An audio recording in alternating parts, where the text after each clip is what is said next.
এই জন্য দোস্ত আমার, বন্ধু আমার, আত্মমর্যাদা, আত্মসম্মান অনেক বড় সম্পদ।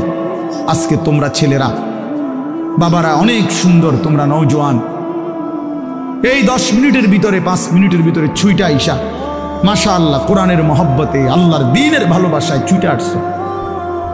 শুনতেই তোমরা মাঠ ভরে এখন দৌড়াইয়া আইসা বসছো। এটা ভালো দিক, এটা প্রশংসনীয় দিক। এটা বুঝাই গেল তোমরা যেই মনে করো আমি আসছি তো আসছো, কিন্তু বাকি এটা তো জানো যে আমরা তো আল্লাহর কথাই বলি, অন্য তো কোনো কারণ নাই। এখানে কোনো ত্রাণও নাই, রিলিফও নাই, এখানে অন্য কোনো টাকা পয়সা বিলি নাই, বন্টন নাই, শুধুই আল্লাহর কোরআনের কথা বলা হবে, এটাই মাকসাদ। তো এইটাই শুনতে আসছো, মহব্বত করেই ছুটে আসছো, ভালোবাসা নিয়েই বসছো। আমি তোমাদেরকে জন্য অনুরোধ করি প্রিয় ভাই, আরেকটু আল্লাহর জন্য আগাও, দ্বীনের জন্য আরেকটু আগাও, ইসলামের জন্য আরেকটু আগাও। তোমার কলিজায় যেহেতু বুঝেই আসছে ইসলাম সত্য, কোরআন সত্য, আল্লাহ সত্য, রাসূল সত্য, আমি মুসলমান, এটা যেহেতু গৌরব তোমার, এটাই যেহেতু ইজ্জত। প্রিয় বন্ধু, তুমি যদি আল্লাহর কথা মানার ক্ষেত্রে, দ্বীন মানার ক্ষেত্রে, নামাজ পড়ার ক্ষেত্রে, আল্লাহকে রাজি খুশি করার ক্ষেত্রে আরেকটু যদি হিম্মত করে আগে বাড়তে পারো, খোদার কসম ইনশাআল্লাহ আগামীর ইসলামের পতাকা তোমাদের হাতেই উড়বে ইনশাআল্লাহ। ইসলাম উড়বে, ইসলামের পতাকা উড়বে। কাফের বেঈমান সব জায়গায় হেরে যাচ্ছে, জালেম সব জায়গায় হেরে যাচ্ছে। 7ই অক্টোবর 2023, 7ই অক্টোবর 2024, কত হলো? 1 বছর। নভেম্বর, ডিসেম্বর, জানুয়ারি, আরো 3 মাস, কত হলো? 15 মাস। প্রায় 15 মাসে এই ইসরায়েলের ইহুদি কুত্তারা গাজা, একটি এলাকায়, ফিলিস্তিনের একটি অঞ্চলে গাজা, এখানে 47,000, তাদের হিসাবে, সরকারি হিসাবে 47,000 ইমানদার মুসলমানকে শহীদ করছে এই গত 15 মাসের অব্যাহত আক্রমণে। 47,000, বাস্তবে আরো অনেক বেশি। আমরা ধরলাম তাদের রিপোর্ট যেটা, এটাই 47,000 ইমানদারের রক্তে ঝরিয়েছে। তাদের জাতিসংঘের রিপোর্ট হলো যে গাজার সমস্ত বাড়ি ভবন যেভাবে ধ্বংস করছে, বিধ্বস্ত করছে, ধারাবাহিক যদি কাজ করে, এগুলো আবার গড়তে চেষ্টা করে, তাহলে আগামী 30 বছরেও 20 বছরেও এগুলো কইরা শেষ করতে পারবে না। এইভাবে মাটির সাথে মিশায়া দিছে সমস্ত ভারী বসত ভিটা। লাখ লাখ সন্তান রাস্তার পথের ফকির হয়ে গেছে, এতিম বাচ্চার মা নাই, বাবা নাই, স্ত্রীর স্বামী নাই, স্বামীর সন্তান নাই, পুরুষের। এইভাবে বিধ্বস্ত করছে 15 মাসের মধ্যে। বন্ধু, পৃথিবীর সমস্ত সুপার পাওয়ার, গোটা ইউরোপ এই ইসরায়েলের কুত্তাদেরকে অস্ত্র দিছে এবং সমর্থন দিছে।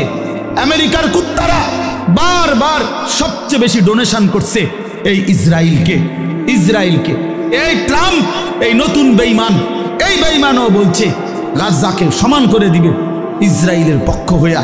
কিন্তু আল্লাহ পাক যেহেতু আছেন, 15 মাস পরেও এত রক্ত ঝরিয়ে, এত অত্যাধুনিক পৃথিবীর সমস্ত মারণাস্ত্র ব্যবহার করে, এভাবে বাড়ি ধসে দিয়ে ইমানদারকে ঘর থেকে বঞ্চিত করার পরেও বেঈমানরা আল্লাহর দয়ায় হেরে গেছে। নাকে খত দিয়া, যুদ্ধ বিরতি দিয়া ইসরায়েলের কুত্তারা যুদ্ধ থামাইতে বাধ্য হয়েছে। এই মুহূর্তে বন্ধ যুদ্ধ, আলহামদুলিল্লাহ।